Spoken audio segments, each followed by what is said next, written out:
How poorly the SEC comprehends its own points of contention is one of the most amusing aspects of the current rippling SEC case.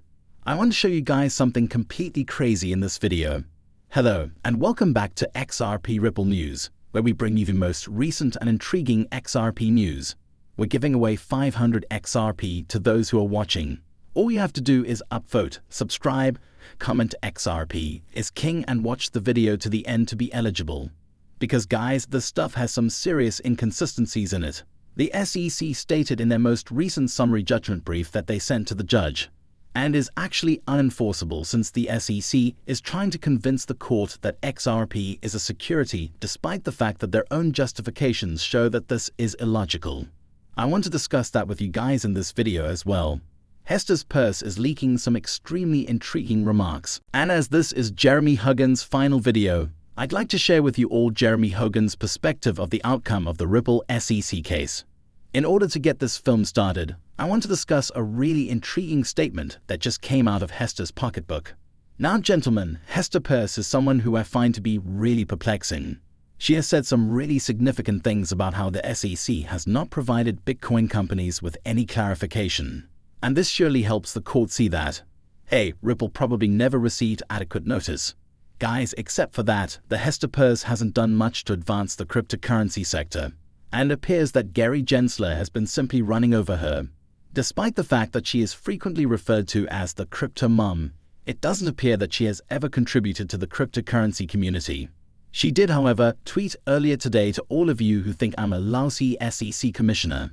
There are a ton and a half of you. This speech demonstrates that I would do much worse as the other sex commissioner. The second portion of her statement, in which she refers to the SEC and the football conference, is not particularly pertinent, but I found it intriguing that she mentioned there are many of you. He seems to be implying that many of the people who criticize her are automated right now. And folks, not only is this incorrect, but most of the haters aren't automated accounts. I believe she's simply trying to make herself feel better. She tries to make herself feel better after receiving a lot of criticism from members of the Bitcoin community, in my opinion. Many of these people, she keeps reminding herself, are robots. The majority of these individuals, however, are simply people who the SEC has affected and are not bots. With their cases against Ripple and the library, the SEC injured a ton of small-time investors, and many are upset because their course has made a point of making positive remarks about cryptocurrencies. She hasn't, however, specifically criticized the SEC for impeding innovation. She has stated in very general terms how the SEC isn't necessarily carrying out its duties and how it prevents innovation from thriving. She hasn't actually singled out anyone in particular, and I responded to Hester's Peirce on Twitter. Hester, calling Jay Clayton and Hinman meta integrity. How was that not a major issue? At worst, you were aiding in the cover-up of the fraud. Guys, the fact that we don't see Hester taking any actual action is my biggest complaint about her pocketbook. She makes so many generalizations. However, when challenged on specific concerns, such as Jay Clayton or Bill Hinman, she claims they are men of integrity and had no intention of wrongdoing, because it is absolutely evident. Additionally, Jay Clayton and Bill Hinman did intend to act improperly, and other SEC commissioners did in fact say this. So guys, it's difficult for me to take her seriously when she goes out of her way to defend people in this way. If she were really in improving the SEC and promoting blockchain in the US, she wouldn't be presenting Congress with concrete examples and requesting an investigation into the SEC for the following 3 reasons. That isn't the case. If anything, she was just concealing it from the public. She then makes an attempt to claim that many people are referring to her as a bot, which is plainly unsettling in and of itself. She seems to merely believe that she is superior to the majority of those who seek her assistance. Many people are only angry with her because our cases against the SEC have dragged on for 3 to 4 years with little to show for it. Therefore, I only believe that Hester Peirce's comment is quite outdated. If she wants to be taken seriously in the Bitcoin industry, she needs to put in a lot of effort and stop just talking. She needs to act as well. Hester Peirce has only written her tale for cryptocurrency for the past 4 years.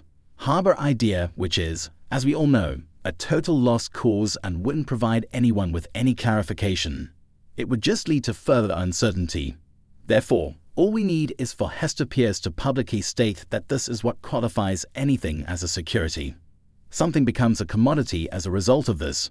I simply believe that all of her words are meaningless and she has refused to accomplish that.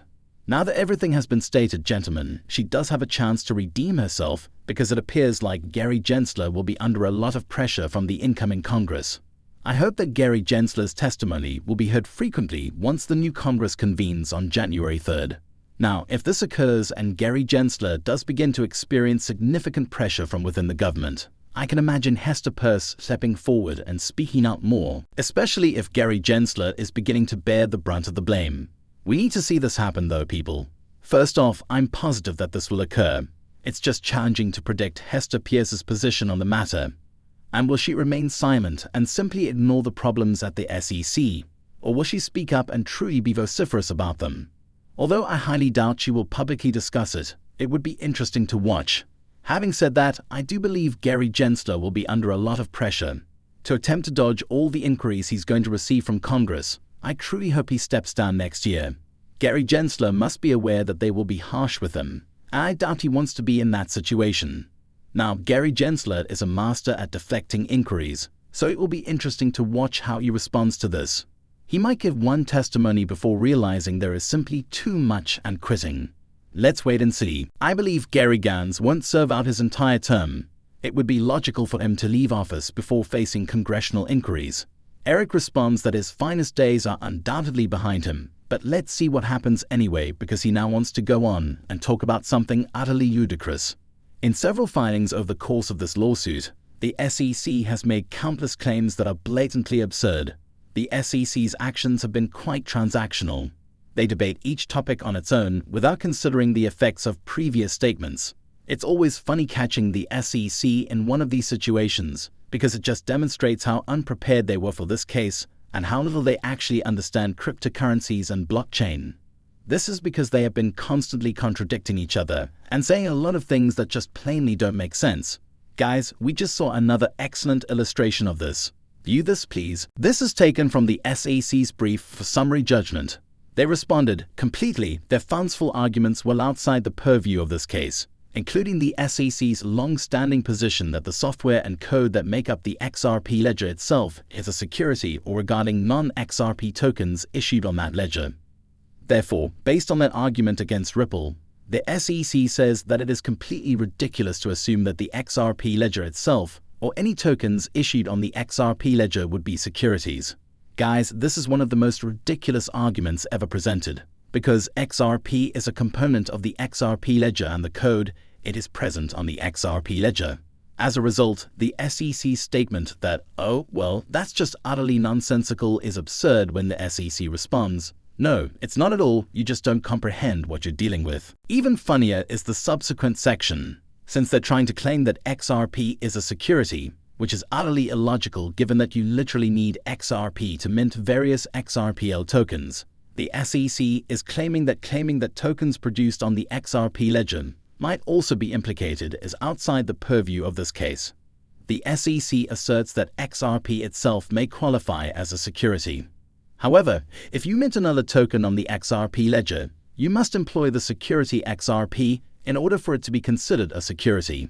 Guys, that makes no logic, which is why it sounded utterly insane. Stefan, you already mentioned how ludicrous the reasoning is. Other tokens on the XRPL, according to the SEC, are not securities. However, as the ledger only functions with Ripple securities as spam protection, using these tokens requires using the XRP security. Guys, he's clearly being sarcastic at this very moment. It is totally illogical for the SEC to believe that my purchase of XRP to create a new coin on the XRP ledger involves Ripple in any manner. Another excellent illustration of the SEC intentionally placing themselves in a position where their justifications are rendered inapplicable. This is similar to what we discussed the other day when the SEC asserted that the LBC token is a security of the company library. However, the company library will soon be discontinued, but LBC will continue to trade on the market. How can LBC be a security of a business that is no longer in existence? Because the SEC never considered any of these possibilities. The SEC cannot avoid these facts since it demonstrates that the tokens themselves are not securities. All of their cases have been carefully considered. They fail to reach the proper conclusions. And this is just a fantastic illustration of the SEC, bringing something to the court's attention that demonstrates how absurd it is to refer to XRP as a security. Last but not least, gentlemen, in his most recent legal brief video, Hogan actually predicted who would win the Ripple SEC lawsuit. He genuinely predicted that Ripple had a 49% probability of triumphing. On the subject of there being no investment contract, he thinks Ripple will prevail. Hogan believes that the fact that the SEC was unable to uncover a single investment contract between Ripple and XRP investors will give Ripple the edge in this case. Guys, this is hardly a 50-50th situation. He provided 4 choices. He estimated the SEC's odds of victory at roughly 20%. So guys, it appears that Hogan is quite certain that Ripple will prevail in this. He claims at the outset of the films that he was only trying to cover his bases.